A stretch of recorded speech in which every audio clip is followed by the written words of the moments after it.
Good afternoon, fellow anti-novelists, curious onlookers, and friends. Just checking back in, I got another question regarding smaller details of your story and how do you capture and catalog those so that you don't lose track of things over the course of writing. So I'm going to jump right into this one because there's a couple of different ways, but they all come down to the same basic simple system, which is your index, your note cards, and your bibliography card.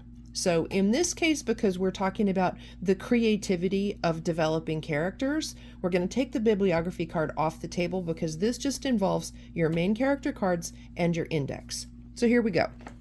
What I've pulled for you first is a map of Nassar. This is a little island that is off of the coast of Estonia.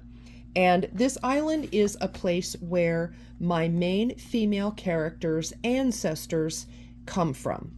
So I wanted to have a map and kind of get a sense of the area. I just wanted to have those details handy in case I needed them again. Doesn't necessarily have any direct bearing on the story, but again, it's just something that I wanted to have. So I went to my index under N for Nassar.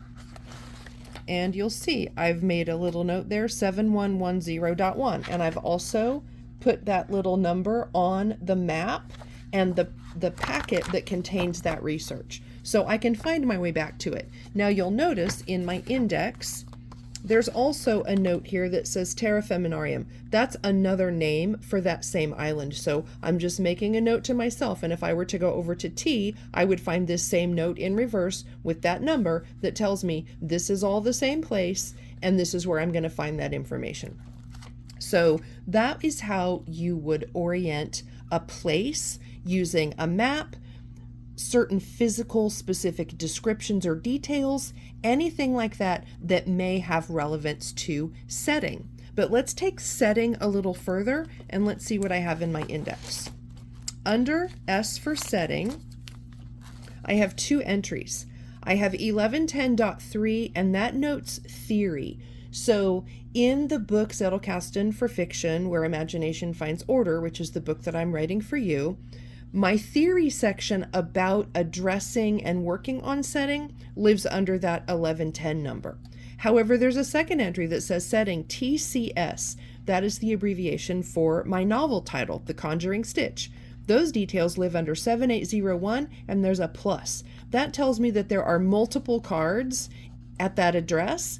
And so if I'm interested in finding something to do with general setting information in the novel, I would go over to 7801 and that's where I would find it. But let's look at a specific example. One of the mentions in the question that I got to my video said, what if you have a detail, for example, quote, this forest makes everyone feel uneasy when they walk in. So Shelley is asking about odd things that don't really fit into the character description cards. That's okay. You're talking about a forest. So I made one up. Let's pretend like we're talking about some place that's called Dunbar Forest. And I've made a couple of notes, just setting notes. It's dark, it's moody, and it has a wet climate. And then I've made myself a little note, photo. So this is telling me I'm going to go out, maybe to the internet, maybe to a magazine. I'm going to find me a picture that shows me this setting, that I can really visualize it and see it. And I'm going to paste that picture on the back of this card. That way I can get right back to that mood, that setting, the potential things that I could have going on in this forest. And then, because 7801 is my setting area, I'm going to give it the number 7801.1. So when I'm writing along, let's say I'm writing in chapter 26, and my characters are on a journey, and all of a sudden they're coming up on this forest.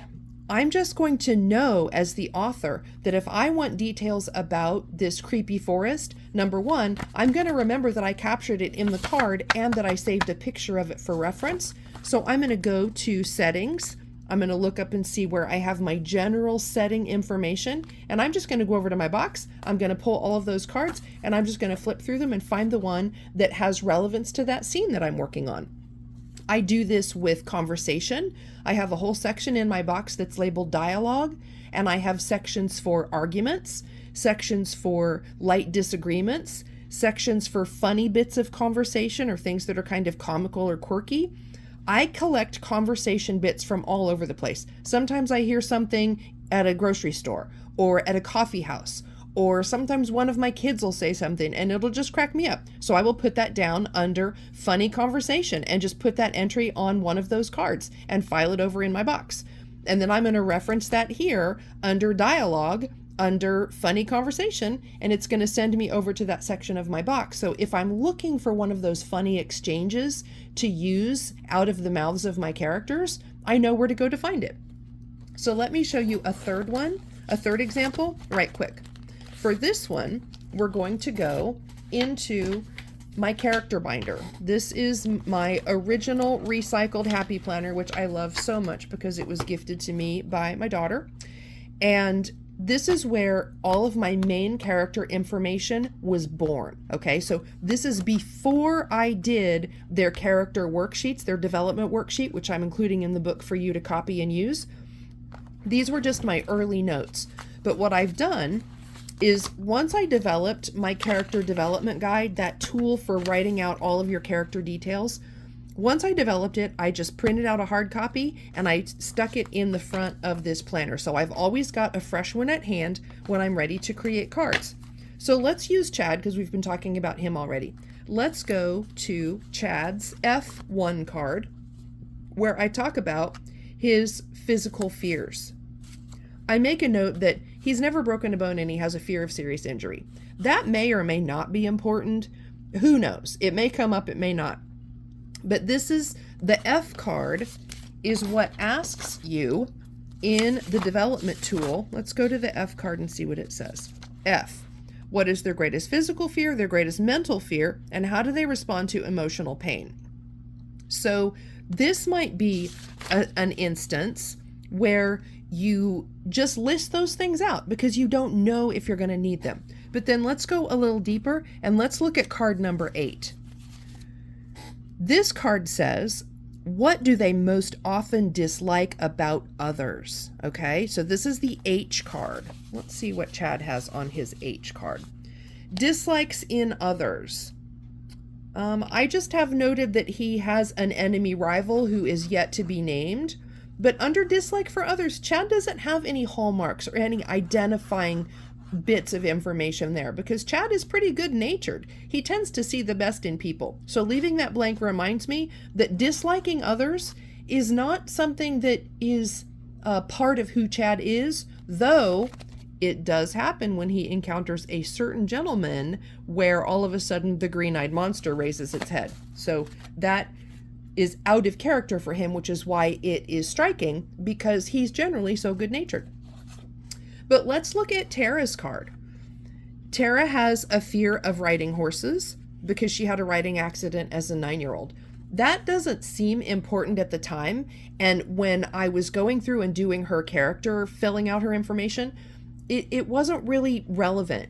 However, as I started writing those early chapters and rewriting them and crafting that story, that fear of horses became extremely important and actually is a pivotal moment that has resonance throughout the story as part of how she manifests her fear and carries it with it throughout her life.